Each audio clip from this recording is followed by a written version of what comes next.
Number one అంటారు. అసలైన number 1 Guru Kashi university.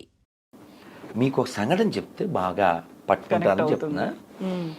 Long ago ఒక 15-20 ఏళ్ళు అవ్వచ్చు.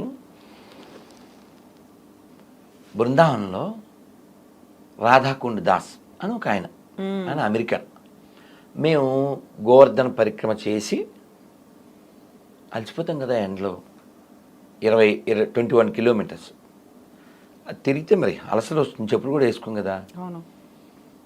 ఇంకా ముఖం వాడిపోయింది. ఆయన కనపడ్డారు. తక్కువ మేము సాష్టాంగం చేశాం, ప్రణామం చేశాం. ఎందుకంటే ఆయన ఇచ్చిన లెక్చర్స్ని నేను తెలుగులో ట్రాన్స్లేట్ చేసేవాడిని తిరుపతిలో, కాబట్టి గుర్తుపడతారు. వారు ఇప్పుడు లేరు, నో మోర్. ప్రభుపాద వారి శిష్యులు అమెరికా. నేను గుర్తుపెట్టి ఆ ప్రభుజీ హరికృష్ణ ప్రభు ధన్యవాద్ ప్రణాం అని అన్నాం. అని వెంటనే మేమేదో ఒక బ్యాచ్ ఉన్నాం, మేము you know why Krishna is black అన్నారు. మేము అలా స్టేరింగ్ అయిపోయి అలా చూస్తున్నాం. ఆయన ఒక పెద్ద లిస్ట్ చెప్పారు. ఇప్పట్లో సెల్లో అలా ఉంటే రికార్డ్ చేసుకునేవాడు. కానీ మా ఇంట్లో ఒక 2-3 ఎక్కినాయి. ఆ ఎక్కినాయి చెప్తున్నాను. నాకు చాలా చెప్పేశారు ఆయన. You know why Krishna is black because he lives in the eyes of gopis. He take bath in the Yamuna. He steal your sin. ఇలా బోల్డ్ అని చెప్పేశారు. నాకు ఈ 3 గుర్తున్నాయి అనుకోండి. అలా యమున నల్లగా ఉంటుంది కదా, ఈ రోజు యమునలో స్నానం చేసేవాడు, అందుకని నల్లగున్నాడు. ఈయన గోపికల కళ్ళల్లో ఉంటాడు ఇప్పుడు, అందుకని నల్లగున్నాడు. మన పాపాలు దొంగిలిస్తాడు, అందుకని నల్లగున్నాడు. ఇలా చాలా చెప్పుకొచ్చారు. అలాగా కృష్ణం వందే జగద్గురు. మన గంగాధర శాస్త్రి గారు మేము కలిసి వరంగల్లో శివరాత్రి కార్యక్రమంలో ఉన్నాం. ఆయన ప్రవచనం ఇస్తూ ఎవరో పిల్లోడితో కృష్ణం వందే జగద్గురు అన్నారట. వాడు పాపం ఎక్కువ ఇంగ్లీష్ అయిపోవడం అన్నా ఏదో మొత్తానికి కృష్ణం వన్డే జగద్గురు అన్నాడు. ఒరే వన్డే కాదురా, వందేరా నాయన. కృష్ణం వన్డే జగద్గురు అన్నాడు. వన్డే కాదురా, వన్డే 2 days కాదు, వందే జగద్గురురా. అంటే అలా ఎందుకు అంటే మనం చెప్పట్లేదు. శంకర్ల వారు కంటే గొప్పడు కాదుగాను, రామానుజుల వారి కంటే గొప్పడు కాదుగా, మధ్వాచార్యులు అన్నమాచార్యులు వారు నారాయణ తీర్థుల కంటే నువ్వు గొప్పడువా? వాళ్ళే కృష్ణుని అంగీకరించారు కదా. శంకరాచార్యుల వారు కాశీలో గంగాతీరం వెంట వెళ్తూ ఉంటే ఒక వృద్ధుడు రుక్కుంకరణే అంటూ వ్యాకరణాన్ని వెళ్ళివేస్తున్నారు. అప్పుడు ఆయన పాడారు. మీ అందరూ తెలుసు ఏం పాడారు. భజ గోవిందం భజ గోవిందం గోవిందం భజ మూఢమతే సంప్రాప్తే సన్నిహితే కాలే నహి నహి రక్షతి రుక్కుంకరణే. నహి నహి రక్షతి. ఈ రుక్కుంకరణే అది రక్షించదు నాయన, గోవిందుని భజించు అది రక్షిస్తుంది అని ఎంత ఎంత కావాలో స్టఫ్ అంటామే, జిస్ట్ అంటామే, అదంతా ఇచ్చేశారు. అసలు మన ఎంఎస్ సుబ్బలక్ష్మి గారు మనం ఎంత రుణపడి ఉంటామమ్మా, ఘంటసాల గారికి మనం ఎంత రుణపడి ఉంటామమ్మా, మనకి ఎంత ఇచ్చి వెళ్ళారమ్మా. పోనీ నువ్వు చదవకపోయినా వింటున్నాం కదా కలకాలం ఉండేలా. వాళ్ళు లేరు ఇప్పుడు, అవి ఉండిపోలే. అయితే ప్రభుజీ ఇక్కడే కృష్ణుడిని యాక్సెప్ట్ చేశారు, కృష్ణుడు ఉన్నారని ఇంత పెద్ద గొప్ప మహానుభావులు గుర్తించారు అనుకున్నప్పుడు ఇప్పుడు వచ్చినటువంటి ఒక డౌట్, ఆయన ద్వారకాధీశుని దర్శనం చేసుకున్నారు, సముద్ర గర్భంలోకి వెళ్ళారు, ద్వారకాపురం ఆ టైంలో ఎప్పుడు ఎలా ఉందో ద్వాపర యుగానికి నేను వెళ్ళొచ్చాను అన్నప్పుడు ఆధారాలు ఏమున్నాయి? అసలు కృష్ణుడు అక్కడే ఎందుకు ఉండేవాడు? అది ఎలా మునిగిపోయింది? మునిగిపోతే నగరం ఇంకా అక్కడ ఉండడం ఏంటి? ఆ కాలంలో ఉన్నటువంటి మనుషులంతా ఏమైపోయారు? కృష్ణుడు తన వాళ్ళని ఎందుకు రక్షించుకోలేకపోయాడు? అలా మునిగిపోతుంటే అలా చూస్తూ ఉన్నాడు. ఇవన్నీ డౌట్స్ వస్తాయి, బోల్డ్ వస్తాయి కదా. All have answers. I will. అమ్మా, మీరు భాగవతంలో ప్రథమ స్కందంలో, అంటే నేను చదివాను కాబట్టి మళ్ళీ మళ్ళీ విన్నాను కాబట్టి చెప్తున్నా. ప్రథమ స్కందం చాలా బరువు ఎక్కిస్తుంది. ఎందుకు అంటే మనం ఏమనుకుంటాం, భాగవతం అంటే అన్ని ఆటలు పాటలే అనుకుంటాం, కానీ ప్రారంభమే చాలా సాడ్గా ఉంటుంది. ఎందుకంటే అర్జునుడు వెళ్తాడు, ధర్మరాజుకి ఒక చెడ్డ శకునాలు కనబడుతూ ఉంటాయి. నాకేదో అనుమానంగా ఉంది, ఒకసారి ద్వారక వెళ్ళిరా అని అర్జున్ని పంపిస్తాడు. అర్జునుడు వెళ్తాడు. వెళ్తే కృష్ణుడు లేడు. కృష్ణుడు భార్యలు ఉంటే వాళ్ళని తీసుకుని వస్తూ ఉంటాడు. వచ్చిన తర్వాత చెప్పిన మాటలన్నీ మనం మాట్లాడుతున్నాం ఇప్పుడు.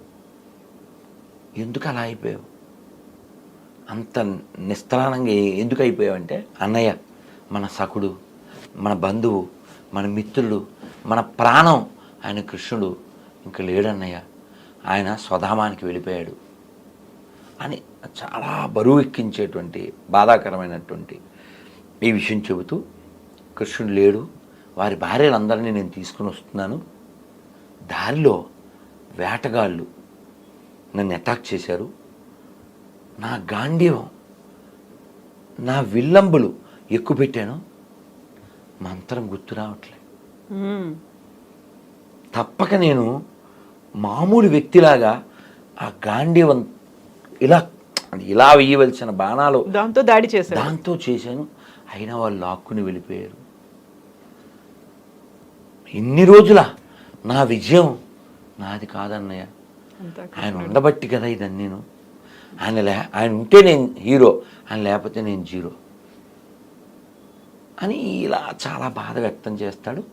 ధర్మరాజు ఓ ఇదంతా మనం బ్యాగ్ సర్దుకోవాలి అని చెప్పడానికి సైన్స్ ఇవన్నీ అని చెప్పి వాళ్ళు అప్పుడు తెలుసు కదా ముగింపు, దాని పేరు మహాప్రస్థానం. అది కూడా నేను చదివా. ఇది భాగవతం తెలుగులో చదివా, అదేమో ఇంగ్లీష్లో మహాభారతం చదివా. చాలా బాగుంటుంది, ఎక్సలెంట్, ఎక్స్ట్రాడినరీ, ఎక్సైట్మెంట్ ఇవన్నీ ఉంటాయి అందులో. అంటే మనం మాట్లాడితే అలా ఎక్కువైపోతుంది, అయినా షార్ట్గా చెప్తాను. అలా వాళ్ళు ప్రయాణం చేసేస్తారు. ఆ ప్రయాణం చేసినప్పుడు ఒక్కొక్కరు పడిపోతారు, మీరు విని ఉంటారు. బదరీలో అవన్నీ ఉంటాయి. భీమశిల మేము వెళ్ళొచ్చాం, అక్కడే సరస్వతి ఉద్భవం, వ్యాస గుహ, మళ్ళీ గణేష్ గుహ, ఇవన్నీ ఉంటాయి. వాటరు పట్టుకుంటే మనం మీద పడ్డ నీళ్ళు కూడా మంచు గడ్డలైపోతుంటాయి.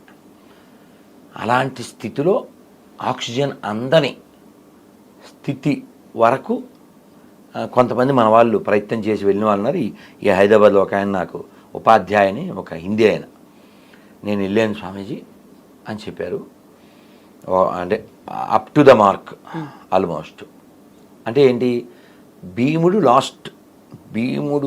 వెళ్ళినంతవరకు మనిషి వెళ్ళడానికి ప్రయత్నం చేయొచ్చు, ఆ తర్వాత ఇంకా వెళ్ళలేదు. వీళ్ళు మహాప్రస్థానం ప్రారంభించి స్వర్గం వైపు వెళ్తూ ఉంటే ముందు ద్రౌపది పడిపోయింది, తర్వాత సహదేవుడు, తర్వాత నకులుడు, తర్వాత అర్జునుడు ఇలా పడిపోయారని ముందు నడుస్తున్న ధర్మరాజుకి తెలియదు. ఎవరు చెప్పారు? భీముడు వెనక్కి చూడడం, అన్నయ్య సహదేవుడు పడిపోయాడు అని మాట్లాడు, ముందుకే పదండి పోదాం ముందుకి పైకి. దీన్ని అందుకే వాడారో ఏంటో శ్రీశ్రీ గారు మహాప్రస్థానం పేరు పెట్టినాడు ఎల్లరు, ఆయన ఇంకో దానికి వాడారులేండి పుణ్యాత్ముడు. అలా మళ్ళీ అన్నయ్య నకులు పడిపోయాడు, అన్నయ్య ద్రౌపది, అన్నయ్య అర్జున్, అన్నయ్య నేను, వెనక్కి తిరగడినా ఒక్క కుక్క ఇందుపట్టు వచ్చింది చివరది. వస్తే ఇంద్రుడు మాతలేని వాళ్ళ డ్రైవర్ని పంపించాడు. మీరు ఇప్పుడు నాకు పంపించలే ఆ డ్రైవర్ని అలా పంపిస్తే ఆయన వచ్చి, సార్ ఎక్కడ సార్ అన్నాడు ధర్మరాజుని. ఇది కూడా ఎక్కుద్ది అన్నాడు. చాలా ఊరుకోండి, మీకు ఒక్కరికే వచ్చింది ఇది అవసరం, ఒక్కల స్వర్గమైన సార్ ఊరుకోండి అన్నాడు. అంటే ధర్మరాజు చెప్పాడు, నా భార్య సోదరులు ఎవరు నాతో రాలే, ఇదొక్కటి నన్ను నమ్మి నాతో పాటు వచ్చింది, సో యూ షుడ్ అలౌ అన్నాడు. లేదు సార్ నాట్ అలౌడ్, అన్నాడు. అయితే నేను రానన్నాడు. ఏమన్నా బుర్ర ఉందా సార్ మీకు? కుక్క కోసం స్వర్గం వదులుతాడు ఏంటి సార్ ఎవడైనాను అని ఇంద్రుడు వచ్చి చెప్పాడు. ఇంద్రుడు వచ్చి చెప్పాడు, అదంతా నాకు తెలియదు, నా పేరు ధర్మరాజు, ఇంకా ఉపకారం ఉంది, దీనికోసం ఏదో అనుభవించాలి అని ధర్మాన్ని నేను విడిచిపెట్టినాను అంటే స్టబాన్ అని నిలబడ్డాడు ఆయన. అప్పుడు ఈ కుక్క ఎవరు? ధర్మరాజు, యముడు. ఆయన చాలా సంతోషం, ఆయన నువ్వు నా పేరు కలిగి ఉన్నావు, ఆ ధర్మబుద్ధి ఇంకా ఉందా లేదా, ఏమన్నా ఎరవేస్తే వెళ్ళిపోతావా అని అనుకున్నా. I'm proud of you my son, వెళ్ళినాయన అని చెప్పి, రాజా ధ్రువంతే నరకం అని శాస్త్రం. రాజు, a king must visit hell అమ్మ, అది రూలు. ఏ రాజు అయినా నరకానికి వెళ్ళి రావాల్సిందే, ఎందుకంటే ఏదో విధంగా దోషం జరిగి తీరుతుంది, ఈ మస్ట్ విజిట్. అలా